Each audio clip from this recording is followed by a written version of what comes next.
Mirë, për të kuptuar fazën në cilën ndodhet Shqipëria në procesin e integrimit, por gjithashtu edhe se çfarë do të vendosin vendet anëtare të Bashkimit Evropian, duke qenë se kemi, le themi, një notë pozitive nga ana e Komisionit Evropian. Për këtë do të bashkëbisedoj me Gledis Gjiparin, ekspert integrimi, gjithashtu një tjetër ekspert i çështjeve të BE-s, ekspert integrimi, Gen Xhaxhiu. Ju përshëndes të dyve, faleminderit shumë. Përshëndetje. Mirëmbrëma Gje. Mirëmbrëma. Gen, me lejen tënde doja që dëgjoja më njëherë me Gledisin, duke qenë se e ka kohën e kufizuar. Gledis, kemi marrë një, le themi, qëndrim pozitiv nga Komisioni Evropian, ama siç edhe përcolla pak më parë, do të jenë vendet anëtare që do të vendosin për ne, për vijimsinë. Tani, në raste të tilla, si ekspert, çfarë mendimi ndani? Do të jetë në sinkron qëndrimi i KE-s me vendet anëtare, apo ka raste kur edhe mund kemi përmbysje? Nuk do të thosha përmbysje, por ka raste kur kanë opinione të ndryshme, cilat herë mund të shprehen publikisht, herë jo. Kemi pasur rastin e vetos së Greqisë më parë, e cila ishte shprehur publikisht dhe bëri që të kishim vonesa në proces. Ndërkohë që ka raste kur qëndrimet nuk janë publike, por vendimi zgjat.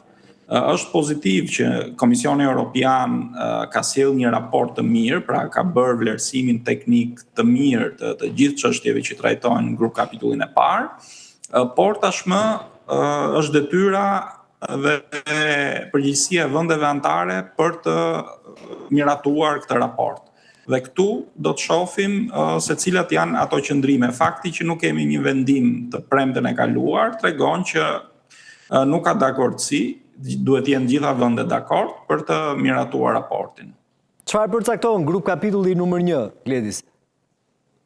Është shumë i rëndësishëm me metodologjinë e re e cila e ka përcaktuar si grup kapitullin kryesor, pa miratuar raportin e ndërmjetëm, i cili është vetëm mbi këtë grup kapitull, nuk ka raporte të ndërmjetme për kapitujt e tjerë. Është e pamundur të mbyllen negociatat për kapitujt e ndryshëm që Shqipëria negocion, pra ne në disa prej tyre jemi të avancuar dhe mund të mbyllen.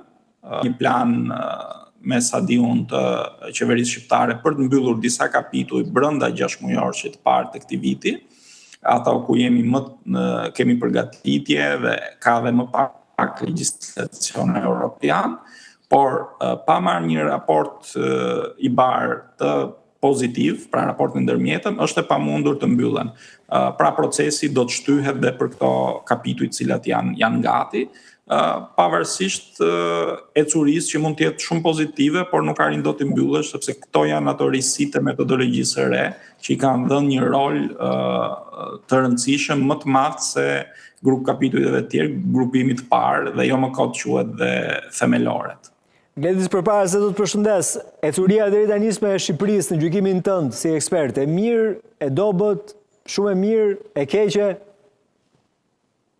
Është e mirë, por duhet jetë dhe më e mirë në rast se ne do të duhet t'i qëndrojmë atij objektivit të 2027-s. Koha nuk premton shumë, prandaj duhet patjetër që ky vit të ketë një performancë të jashtëzakonshme për t'i qëndruar atij objektivi.